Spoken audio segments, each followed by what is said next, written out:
Wait, okay. I'm muted over here. I got to mute over here, right? Is that what we learned? Only when you're not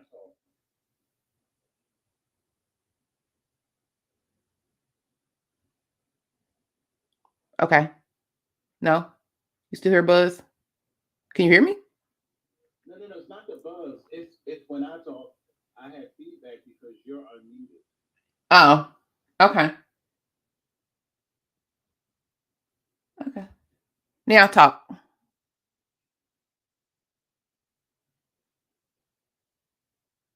Okay, now talk. I'm muted on Clubhouse. You can't hear me? Oh.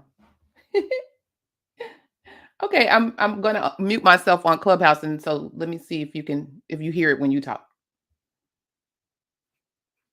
Now I don't hear anything because I'm not hearing any feedback. So you should hear me clearly. So do you? I did. Okay. Okay, we're good. All right.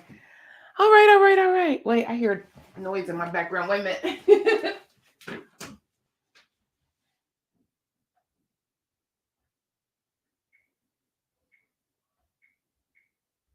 Okay.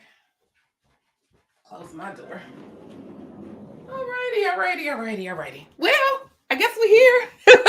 Welcome. Welcome to our Saturday morning tea, where we discuss health information, news, education, certification tips, entrepreneurial stuff, just spilling all kinds of tea. I'm Clarice Warner, the girl with the pearls, the founder and education director of the Professional Reimbursement Network, LLC, where coding education is key. And before I introduce my co host, today's episode is sponsored by PRN's, the Professional Reimbursement Network's free email course on the 5 steps to become a certified marketable medical coder. Are you interested in medical coding, but not sure where to start and scared of wasting time and resources?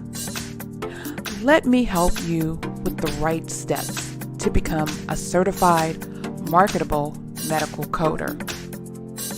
Learn more at bit.ly/5stepscoder. All right. So in Clubhouse, feel free to click the link in the room, and on YouTube and Facebook, check the video description for the link. So joining me today is my super duper co-host, Mr. Jesse, the coding nurse. So introduce yourself and tell the folks all about you and your greatness.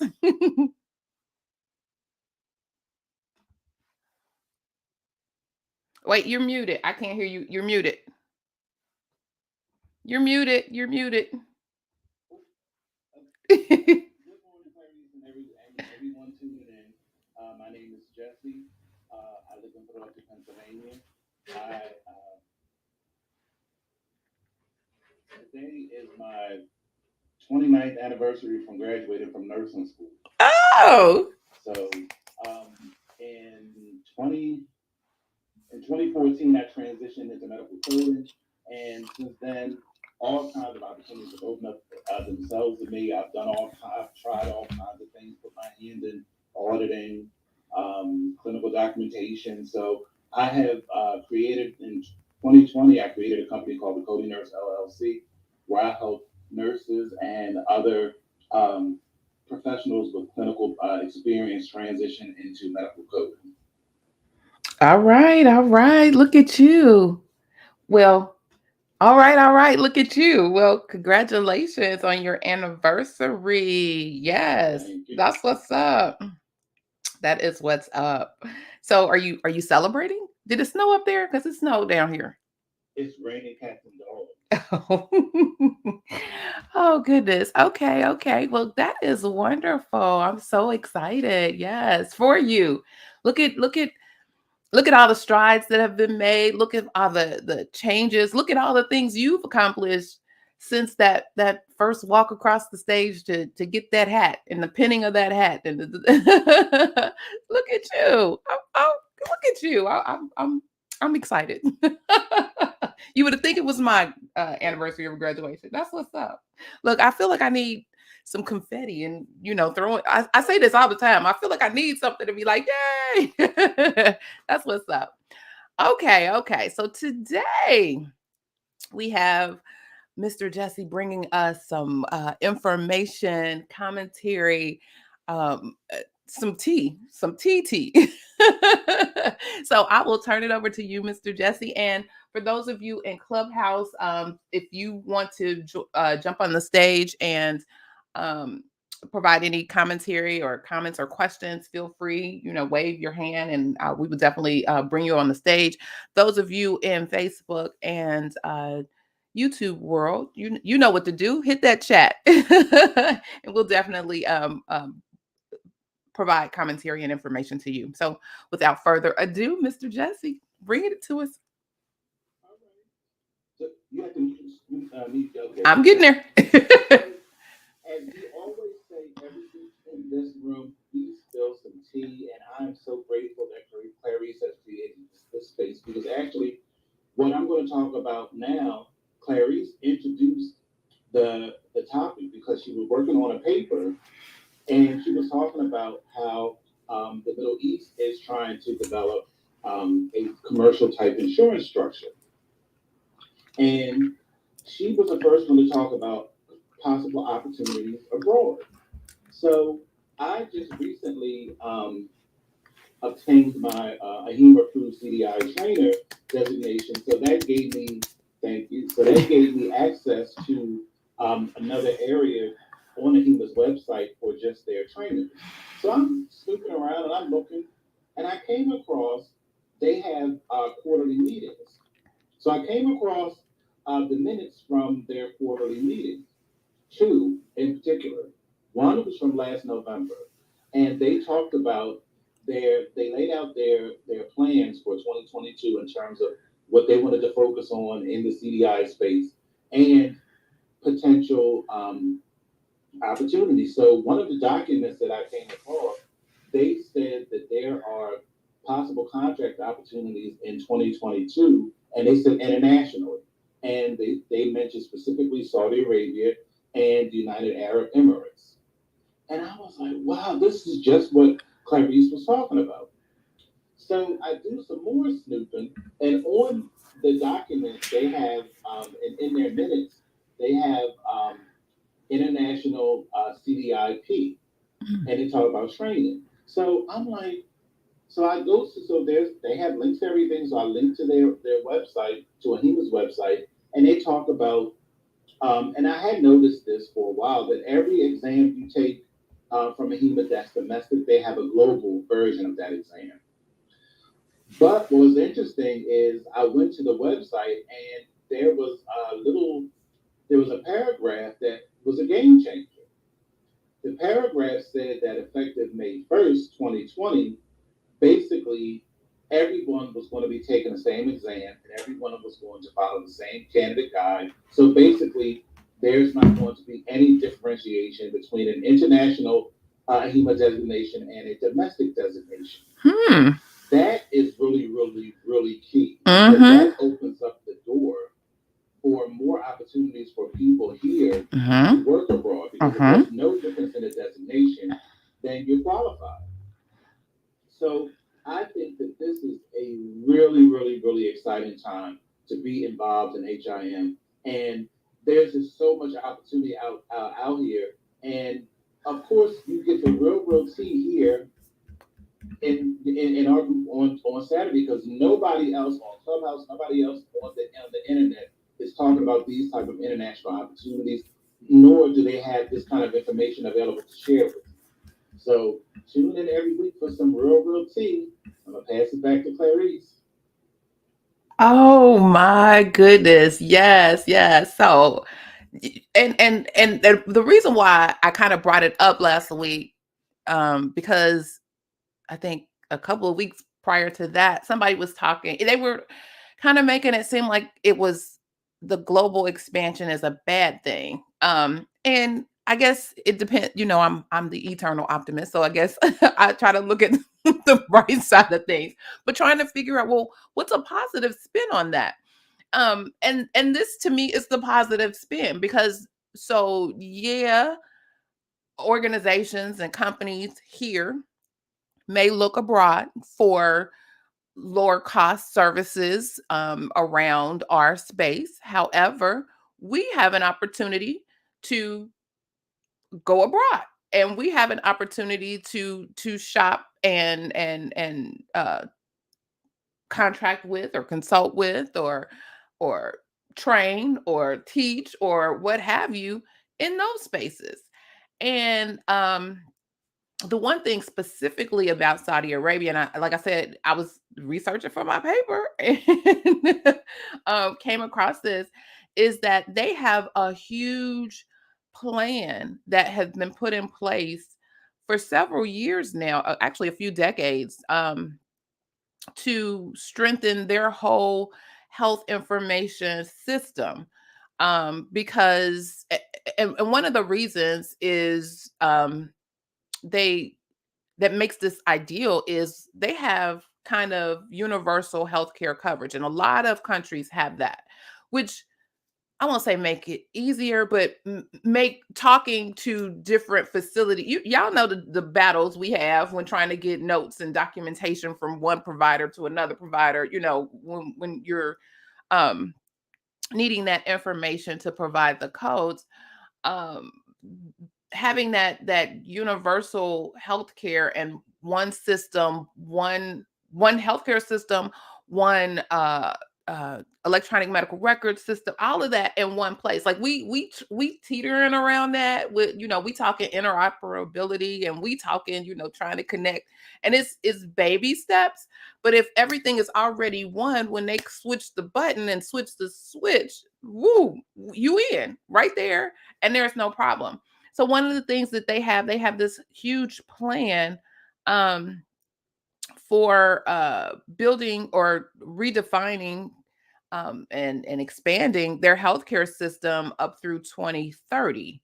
And part of that, again, is making sure that they have the health information system that's robust to handle all of the changes that they're doing. And so I ran into another study that kind of compared Saudi Arabia and the United States. And I mean, even in health outcomes, there are some things that, we probably about the same, and some we may be higher, but um with all of this emphasis and all the money, because they did a whole big financial boom with all the oil money that they received, and they put it into their healthcare systems. And so they're poised to be ready to hit this ground running with their visions. It's called Vision 2030. And so yeah, it's gonna be an interesting time to say the least. And if they model it, because they're getting information and looking here to set up shop, if you will. If they model it after ours, then if you think about the revenue cycle, there's a complete revenue cycle that's about to happen over there. So not only are you looking at opportunities for uh, coders, but you're looking at opportunities for other health information professionals throughout the whole revenue cycle spectrum. So I just think it's amazing. Again, don't limit yourself. No, there's no limits. There's no limits. You got to think globally. Think globally. Opportunity things that you wouldn't, because who would have knew? We were just talking. It was like, well, wait a minute, hold up. And again, we were coming from the flip side, like, well, can they do this and can they do that? And if you, like you said, our coding certification and our health information organizations already done put their foot in the water. They already over there. They're already getting folks together and getting folks trained and so even in their expanding the certification exams and making that an even playing field. And I think that's the bomb right there, because that just takes away, you don't have to then, well, wait a minute, I got to get an international certification. No, you good right where you are. You could just, have that phone call, send that email, get with somebody. Everything is online. One of the things that this COVID-19 thing has taught us is that, you can contact anybody anywhere using this technology. So I think it's fabulous. I'm excited. I'm excited. And then, I don't know what they're if they have like the compliance part of it, but I'm certain there will be some opportunities even there. If they are doing some auditing and checking and validating and all of those things. This is the bomb. Thebomb.com. A lot of opportunity. Yes. Yes. So I'm excited. I'm excited. I think, and here's another sale to um some of the students. And like I said, I had talked with some of the AHEMA educators, and we're doing an environmental scan just to talk about recruitment and retention. And hey, you're not limited. You're not limited to just, if you're in a small area, in a rural area, and you only have one hospital, you're not limited to that one hospital. It's like, well, only have this one hospital, and the people who are already in those jobs, they've been there for years and they're not retiring. And where am I supposed to go? Ma'am and sir, you can go wherever it is that your heart desires, because we have the technology to go anywhere and do anything. And with the nature of our work and the nature of our business, um we can do just that. Electronic medical record opened up a huge avenue for folks, where you're not tethered to actually walking into a facility to get a paper chart. No, you just log on in, and there you go. You have everything that you need at your fingertips. So I'm excited about this. Look, I'm gonna be poking around too. Like, let's see what's happening. Let me reach out to a Ministry of Health. Hey. And this is going to be a good opportunity. There you go. This is going to be a good opportunity for all of the newly certified people who are on LinkedIn who are frustrated because they can't find opportunities. This is going to help them in two ways, because one, by there being a demand abroad, that's going to move some of the seasoned people out of the pipeline and over there. So the pipeline will be ready for them to bring in newer people to help them get to the skill level where they need to, and they may even take some entry level people. So you'll have an opportunity to maybe directly even go over there if that's what you're open to. But I believe it's going to create more opportunity here as well as abroad. Absolutely. Uh-oh, I'm muted and you can't hear me. I'm talking. Hold on. Unmute yourself. Absolutely. Absolutely. I'm excited. I'm excited. I'm inviting the folks, if you want to come to the stage to weigh in and um give your thoughts on this wonderful revelation, this tea that has been spilled today. Hey Selena, how are you? Welcome to the stage. Hi, good morning. Good morning. Hi, everyone. Honestly, it's amazing news for me. I'm sorry, my daughter's kid okay? Just ignore her. This is very, very nice news for me, okay? Because I honestly, I'm thinking when I finish my certificate as a medical coder, where can I start? Where can I do everything? Because actually, I'm from Sudan and I speak Arabic with English. Is that very good opportunity for me if I apply and go back to Saudi Arabia? Because officially I raised and grow up all my life in Saudi Arabia, and I went to Sudan, study my university. I graduated from law. When I came to America before 4 years ago, it's not easy to me to continue in my career as a lawyer. And I changed everything this year. I said, no, let me get certificate different totally about my what I've studied already or all my life. Mhm. And when when he just talked about they're gonna open this kind of job in Saudi Arabia and Dubai, really I'm excited to finish my certificate and take the first plane to there. That's what's up. That's what's up.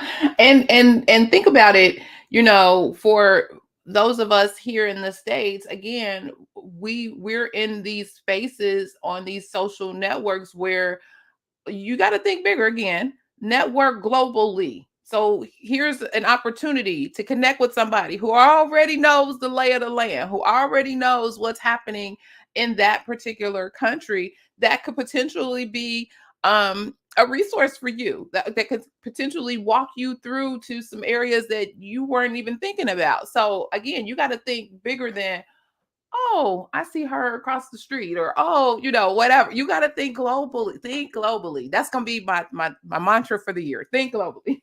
Go ahead, Mr. Justin. And also, Selena, this this is beyond a great opportunity for you because by you having a legal background, plus knowing the language, you knowing the legal aspect, plus knowing medical coding policy guidelines, how it's done, you could create your own lane from the door and really be impactful. That's true, really. I'm so excited. When I did that news, oh my God, you made my day. Honestly, when I go there to Virginia, I'm living in Virginia. Oh my God, Yay! in the morning, I'm planning to, my plan to go my friend today to study with her. And I cook, come to enjoy with me, fish and chicken. And I said, oh my God, nowhere, just I'm going to enjoy my meal here by myself.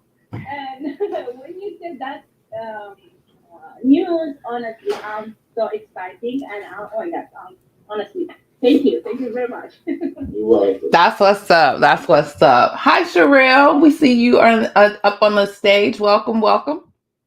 Hi, good morning, Clarice. Good morning, Jesse. Good morning, everyone. Good morning. Just wanted to say thank you for even just this opportunity. I've been an LPN for almost 10 years. And before going into LPN, I was going to take a medical coding and billing class. Um, and I didn't wasn't able to finish that. But anyway, I'm just interested in learning, knowing that Jesse was also an LPN, just how the process of um, what is the process to becoming a certified medical coder, and how do you utilize your LPN license with that? The short answer for you, Sherelle, is go to my YouTube channel. Everything is there. The Coding Nurse. Okay. I have a ton of videos that explain how I did it step by step.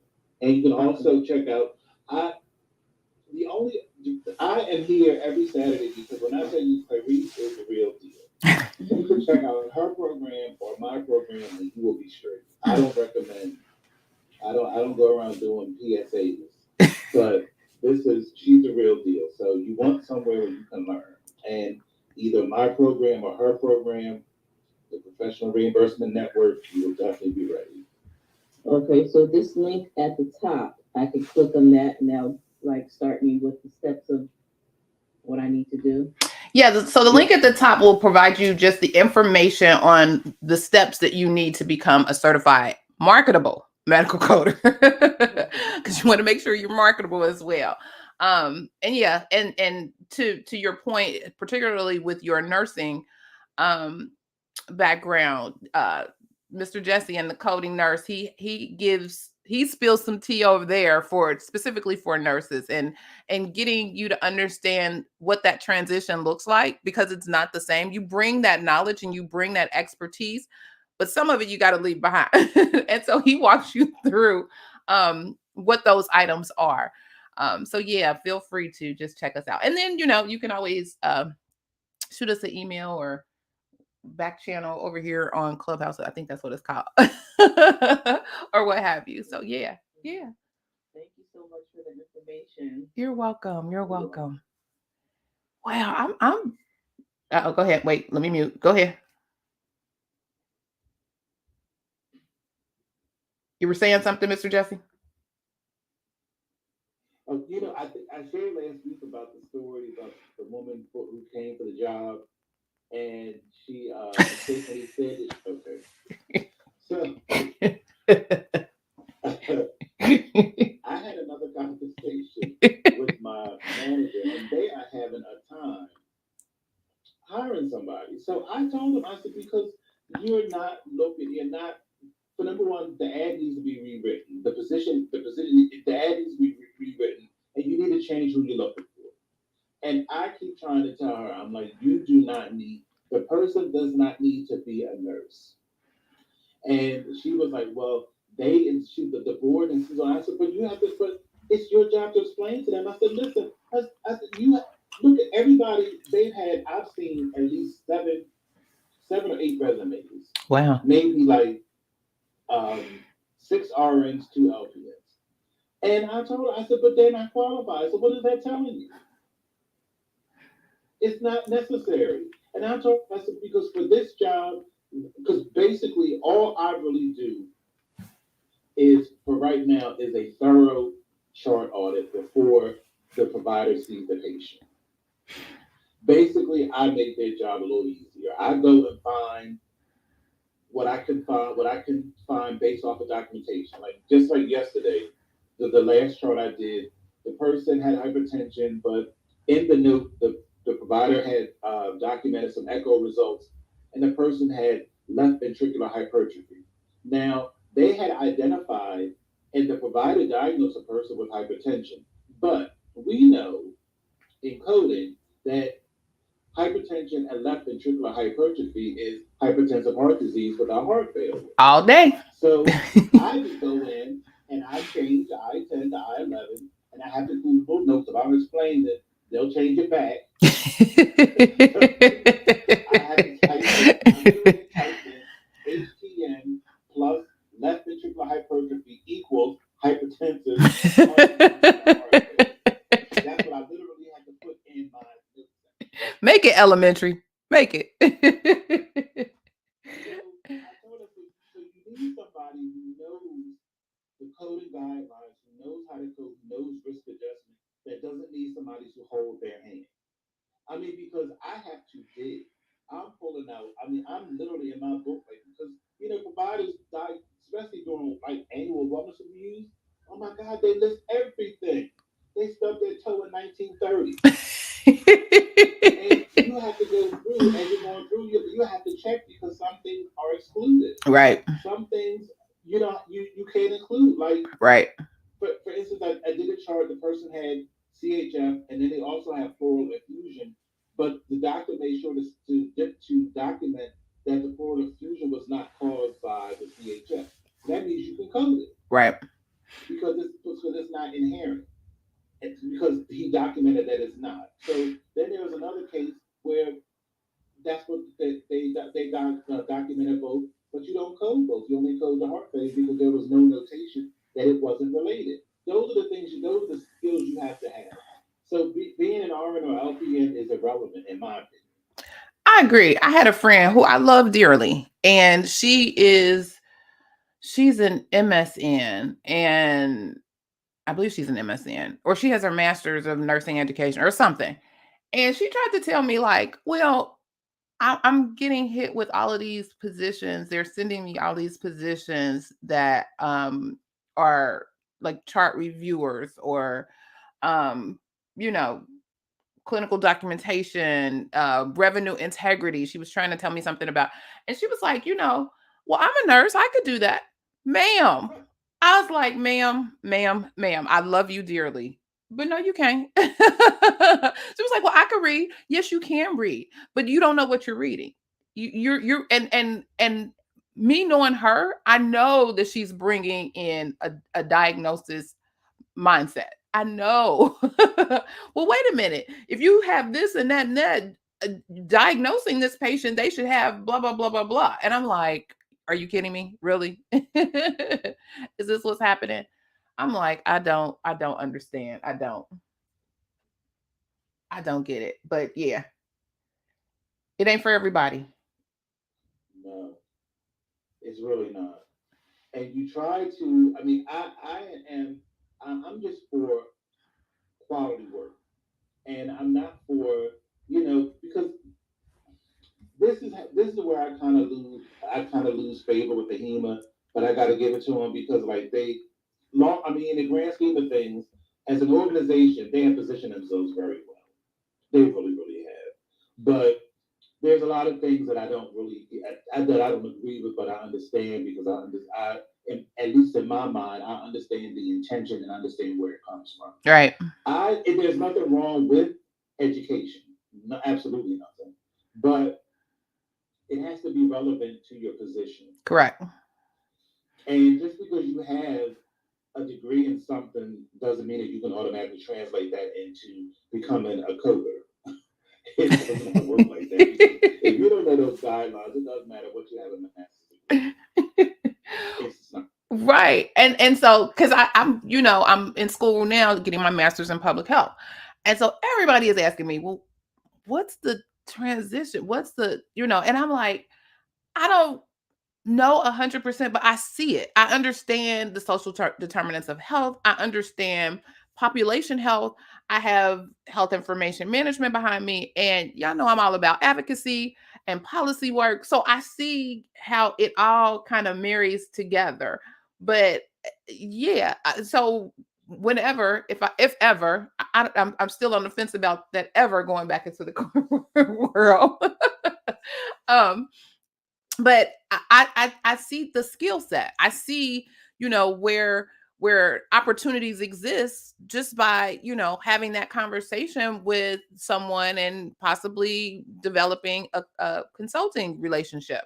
I see even on this global scale, I see that. Like, wait a minute now. I have to, like I told y'all before, I'm gonna have to have a long conversation with my husband. Like, don't you want to travel with me? But I see that, and I think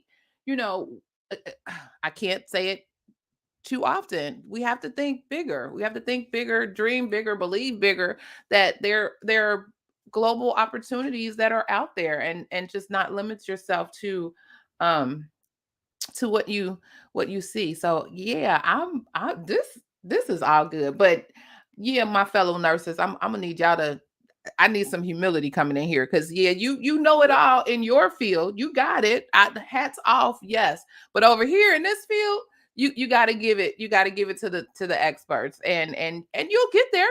We'll get you there. We'll definitely get you there. Hey, Tasha, go ahead. I'm sorry. Like I had shared with you before, I teach nurses coding, so it's almost a weekly battle. Well, how come? Well, this when you have this, you have this. I'm like, not necessarily. And I tell her all the time, it is as a coder, it is not your job to figure out anything. It is your job to code what is documented, and if it is not clear, you ask the provider for clarification. That is it. That is all. That's true. Let's see. Good morning, Miss Tasha. That sounds good to me. Yeah. Miss Tasha, she says, I think most clinicians look at it as just knowing disease process, but not understanding it from a reimbursement and insurance compliance perspective. That is absolutely correct. And then the healthcare consultant with Miss Staley, LLC, says, "Hey, Miss Molly, I have a friend who wanted to be a certified biller. When I gave her my old books, she changed her mind. It's not as easy as it seems. You have to put the work in. Absolutely, absolutely, and work it is. Trust me."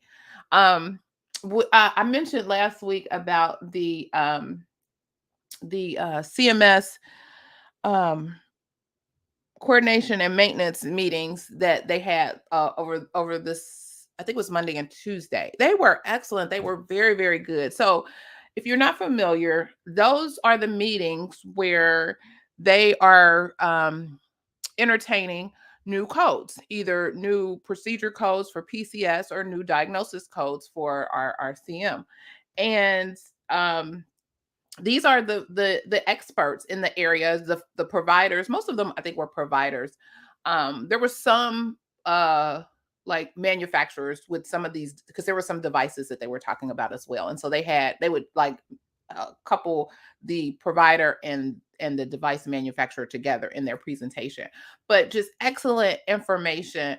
about potential things coming down the pike. And they talked about social determinants of health. I was excited because, you know, they're wanting to expand the code set related to children. And if something to the effect of if they're in a not nursing facility, in a group home setting, in a foster care setting, etc. So they're looking to expand. A lot of the codes that they were talking about revolved around children and pediatrics.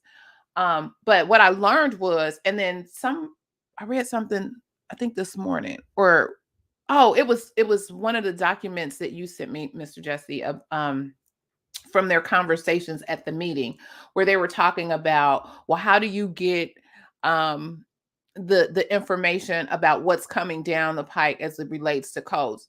That meeting right there. And so I wasn't sure last week when we talked, like, was this information for the new codes that are coming in April, this information for the new codes coming in October? No, this information is for the new codes coming the following year. So they already have had the meetings and the discussions and everything for the new codes coming in April and in October. So it's like they're providing you and preparing you. Again, be ready. So you don't have to get ready. Stay ready. Go ahead. Once again, you know, giving you props, girl with pearl. When you first started talking about social determinants of health, can I tell you, now when I'm doing charts for 2022, I see it all the time. Mm-hmm. Yes. You're the first person to talk about it. And it's a win-win for providers. I don't understand why they don't see. I mean, and I'm just gonna say probably because they don't know. Because they've been taught, you know, we only want to see the codes that impact reimbursement. So this is what you need to put. So it'll match on the inpatient side. It'll match that MSDRG, and it'll match, you know, or even on the HCC level, it'll match the risk adjustment. So they're taught that or educated that way from their revenue cycle folks. But if you think about, if that patient has something going on that is causing them to be non-compliant, or is causing them not to be able to get their medicines, maybe they're homeless, maybe they, you know, all of those things are a factor in why they can't get the optimal outcome that you are trying to get them to. And that requires additional services from that provider. So it helps in determining and deciding the medical necessity for the extensive numbers of visits you may have, the extensive services that you may be providing. There are other case management codes that are available to providers, you know, because of the circumstances of the patients that they're seeing and the level of disease process that they may have, or even the level of services that are warranted. So it ties to reimbursement. Indirectly, it ties to reimbursement. But and even the greater but for me, on my putting on my public health hat, it provides knowledge and information. So if you know in this community there's a problem with, you know, there's a food desert. You know, in this community, they're not getting fresh fruits and vegetables. Why? Because there's a food desert. They can't get around. There's no transportation, et cetera, et cetera. It builds a huge, bigger picture, not only for that patient, but the community in which that patient lives and the patients that that provider may serve. So to me, it's, and then you kind of tackle those conditions a little different. You may approach those conditions, and there's evidence-based information all over the place on how to do that. So I'm like, this right here, it's, come on, y'all, with the coding of and it's not like these codes are brand new. These codes have been here forever. Forever. But I think, and I got a little chuckle because I thought about you. But what I think is, I think the social determinants of health is going to be the critical race theory of healthcare. Because what the social determinants of health is going to show, the disparities, is racist policy that has been in effect, urban planning that has been in effect for decades. Yes. Yes. It's going to definitely highlight all of those disparities and inequities, all of them. But you got to put the information out there by attaching just that code. That code tells it all. You got to, that code will tell the whole story. And I've been doing some work with maternal mortality and how these numbers for Black and brown women in the United States are off the charts. I mean, they're higher than some low income countries across the world. It is bananas. But providing that additional information about what's happening with that population will help us understand, what we need to do, and take a look, medical community, at yourselves, and understanding, okay, well, wait a minute. we have all the science in the world. We have all the information or interventions in the world. What's the disconnect? And so, coming back to the table and understanding and crafting a plan to close that gap is the next step. But I'm like you, I'm over here chuckling now. Okay, we gonna dub this the critical race theory for healthcare. That's what's up. That's what's up. And I think for healthcare to really change, it's all about education. Education has to change. That's right. Our educational system and structure in this country has not changed in over 100 years. Well, actually, since the 50s, which, as the way time is flying, it's almost 100 years. But the way doctors are educated needs to change, because they have to be taught from day one. It's about money. You have to merge. You have to marry healthcare, doing the right thing for the patient, and also cost effectiveness. And if you are trained the right way, and if your facility is providing the optimal services, you can do both. But I think that it starts with education. I think that, especially for physicians, because now I know nursing education is outdated. It really, really is. I mean, and I talked to nurses who graduated from school less than 5 years ago, and they think the same way I did when I came out of school, all during their 30 years ago. Oh wow. Because it has not changed.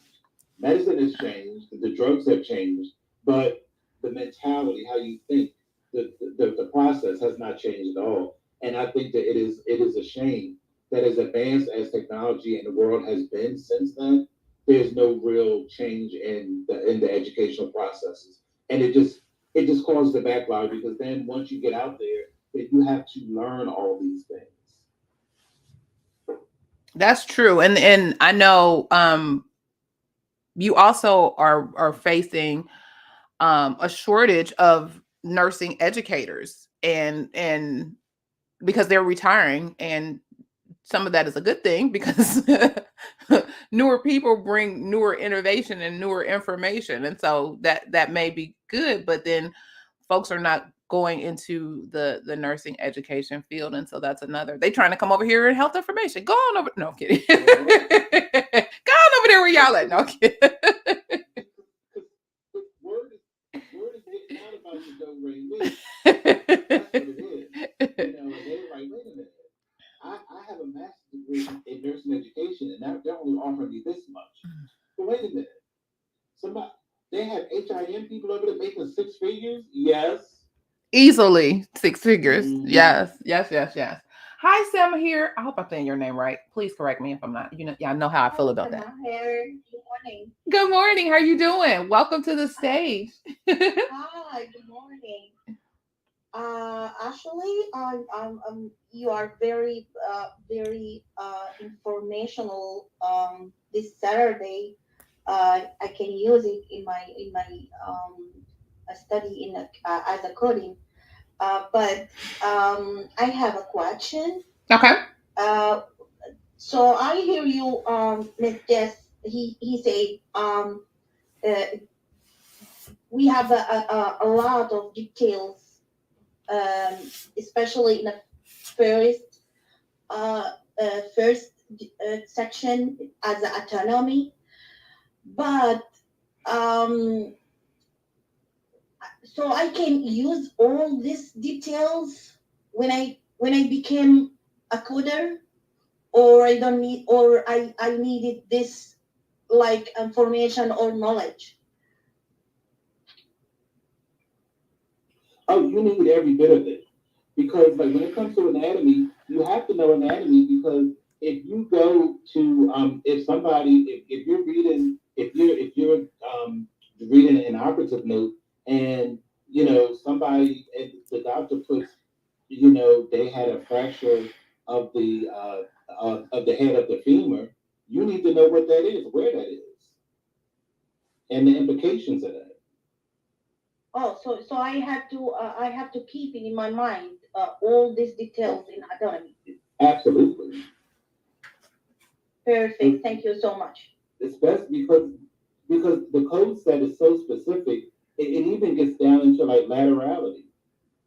So you have to know whether it's left, whether it's right, whether it's upper, whether it's lower, whether it's mid shed. They have a lot of there's a lot of non-essential modifiers in coding that relate to specific things. And I tell my students, That's why I make my note, and I put any details, um, terms about structure and uh, all of everything in autonomy. I put it as a note, so that can help me when I forget something. I can back to my note. Oh, and one more thing. I know you want to jump in, producer. One more thing. You have to know anatomy because you have to know that the left lung has two lobes. The right lung has three. So if you see left middle lobe, there is no left middle lobe. So you have to know that. I was just about to say, so understand, understand. I tell my students all the time, the bare minimum of medical terminology and anatomy is what you need to possibly be successful at passing a coding certification exam.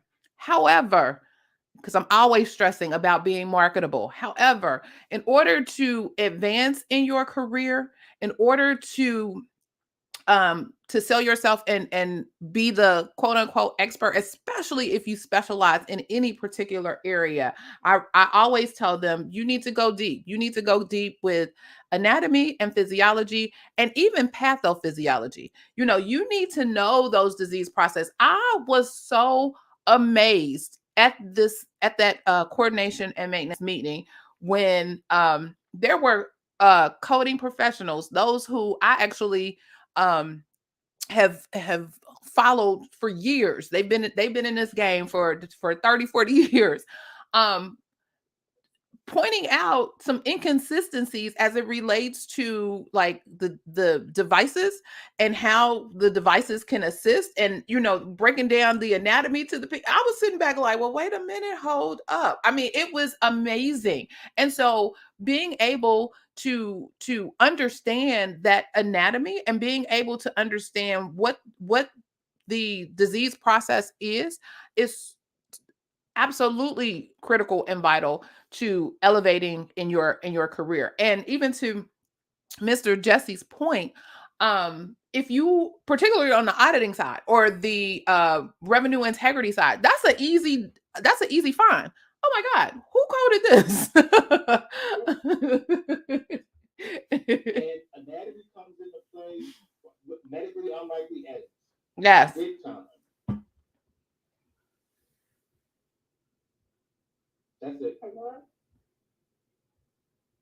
Miss Jessie, actually, I invite my friend Samaher that I talked about her early. We studied together, and I want to share with her that what she said early because I will not hear the same way you say.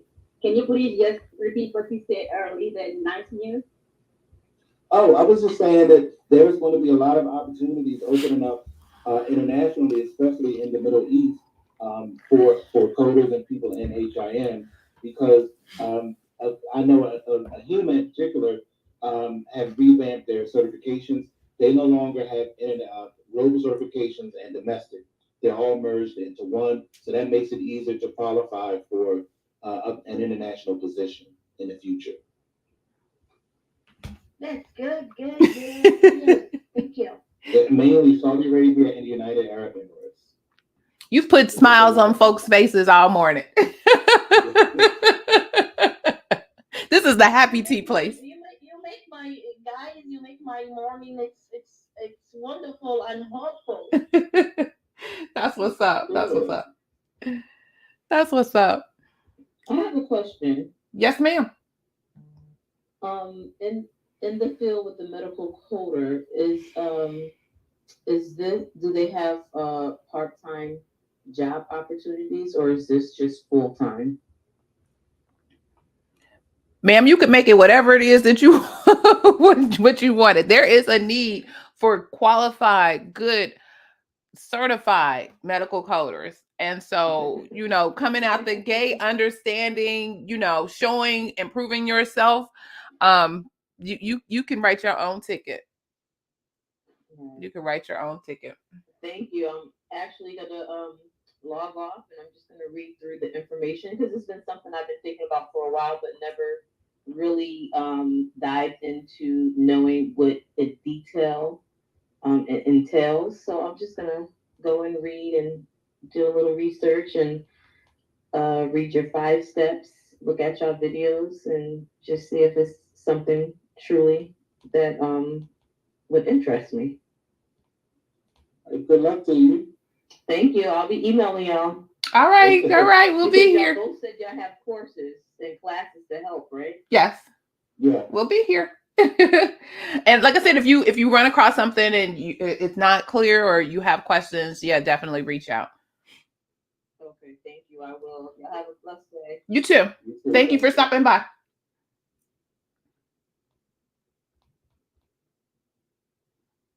Yeah, this is boy, that tea this morning. You were brewing it all week. I was like, yes, I can't wait to get it. I can't wait to.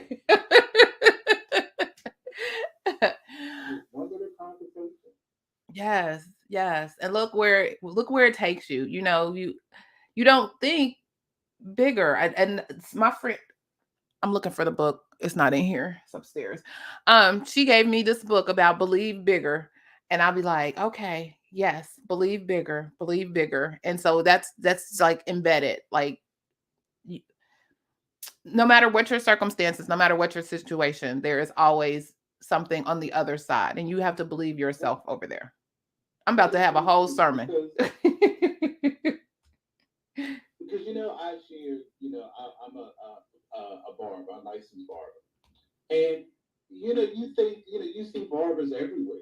But I did not know until it happened to me. I did not know that the United States Department of Defense hires a barber to work at an Air Force base in Greenland. You are a full DOD civilian employee, full benefits, everything. I was amazed. I mean, they come and move your stuff and put it in the storage. They pay a relocation fee. They take care of you. Now it's in the middle of nowhere. Let's be clear. But that kind of adventure. I mean, what other barber can say that they worked for the Department of Defense? And all of the experiences that they will get, and all of the knowledge that they can bring back. I mean, it's real out here. I'm still working on that whole HCC thing. It's still in the back of my mind. I'm almost done with school, so in the back of my mind, it's coming. Okay. It's coming. But I was out on the website looking for, I don't know what, I was on the government website looking for something, and you can see the contracts. You can see, so believe it or not, whether you know it or not, even when we bring information about the OIG or the Department of Justice and the audits that they find and the information, those men and women in them suits are not the ones that's actually going through them charts. They're not the ones that are finding the issues and finding the errors. They're the ones that are reporting it and digging deeper and then aggressively pursuing it. But it's it's medical coders like you and I. It's certified folks. It's folks who have that skill, that auditing skill to go in and validate the information. And it's just a matter of positioning yourself to be that contractor. And do you have to be with a huge firm? No, you do not. You can be an independent solo entrepreneur contractor getting those contracts um, with the government. And oftentimes they are multi-year contracts. So it's out here. Y'all got to think bigger. Y'all got to think bigger than that hospital down the street. I promise you. I promise you. Mr. Jesse says it all the time. There are all kinds of gatekeepers, and there are all kinds of gatekeepers. But sometimes you need to build your own gate. Sometimes you need to build your gate and open that gate for others.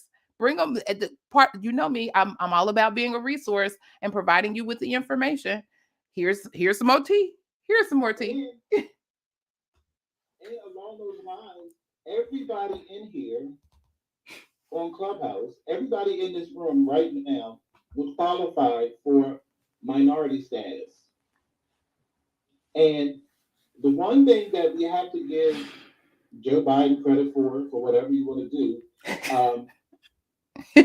however you feel, is he has increased the amount of federal contracts that go to minorities. So that alone is some more incentive to just, there's opportunity. And once you get your skill up, if you want to, you can start. They don't have, every contract is not, 5 million members. They have smaller ones that you can start off with and then work your way up. Once you get and you build your staff little by little. You start off just doing as many as you can. You have a little friend, you all just work it out and do what you do. Then you build from there. Yeah, it's amazing, just and folks are always wondering, and I remember the conversations, especially when the electronic medical record came out, and they're still grumbling as AI is rolling out, like the medical coder is going away. Going away where? Going away where? Again, you may have to shift that mindset. You may have to shift um where you may not necessarily be in the front of the process. You may be at the end. You may be in the middle of the process. And that's okay. You're still in the process. You're still in the process. And sometimes being in the middle and on the end creates a better opportunity, because that means your skill level is a little better. Your skill level is a little higher. You can critically think. You have some data analysis in your blood. So yeah, it's you got to think bigger, y'all. Think bigger. I love it. And then with Selena and Samira starting their group together, we'll all be over there in Saudi Arabia. Keep playing. Yes, we really do. It's more motivating. That's right. See, you think bigger. It's well, see, I was about to go into a whole James Brown, it's a man's world, but it's nothing without a girl. We about that just straight came into my spirit. I don't know why. But not only not only do you have the minority contractors, but you have women-owned contractors as well. So some of us get to double dip, and sometimes double dipping looks good. So yeah. Yes, yes, Absolutely. yes. Cool.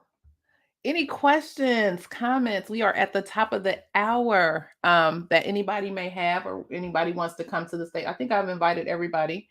Yeah, Miss Carl, I have a question. So, when we became a coder, so we can choose the working from the home, or we has to be in a hospital, in an office or something like that. Again, one of the beautiful benefits of COVID-19, it has expanded the opportunities for remote working. However, the health information profession actually has been remote working several years before all of this happened. So, yes, you can go into a facility. Well, it depends on the facility, actually. Oftentimes, they are allowing everyone to start out remotely. The best, and we talked about this before, the best facilities will have somebody mentoring you and helping you alongside, so you're understanding and learning their processes, and their systems, even though you are remote. But yes, remote opportunities do exist for coders. I started working remotely in 2014. Oh, that's nice. And haven't looked back. And again, that marketable piece, don't let that slide through, because if there's a need and you are marketable, you have that skill. Again, you write your ticket. That's a benefit. That you write that into your benefit package. You know what? I need to be remote, either 100%, 50%, whatever. Because if they need that skill that you're bringing to the table, they'll make the concessions. They'll do what they need to do. I have a question. As a new certificate or fresh graduate from medical college, where is a good place to start? Search to looking for a job and start as a coder. I think the best place to start is where you want to work. I think you have to decide where you want to work. If you want to work in a specialty, then apply for that specialty. If you want to work in a hospital, then apply to a hospital. I think you have to start off where you want to be. Now, I do understand that if you have to get a job, then you have to get a job. Then you got to do what you got to do. But once an opportunity opens up somewhere where you want to go, then you should pursue that. So I think, just to sum it up, um, apply where you ultimately want to work. But if that doesn't work, get in where you fit in. Exactly. If it depends on me, I'm gonna go through the high salary, of course. Oh, that's what's up. All right, all right. That's what's up. Any other questions or comments? Or Miss Molly says she loves our platform. Yay. Glad it was informative and helpful for you. Yay, yay, yay. So, Mr. Jesse, do you have any closing thoughts? I've just enjoyed this week as always. I mean, I'm just glad that we're giving people something to think about. We're giving them and the ability to think more, just to think bigger. That's just so huge, because that can change your life Mm-hmm. on so many levels. Just to think that I don't have to just think about a job here in my area.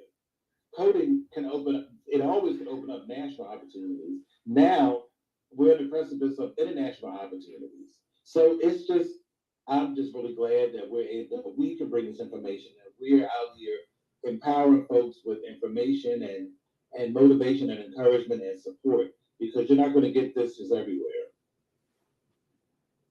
I agree. It's been great. And like I said, when I find out information, I struggle.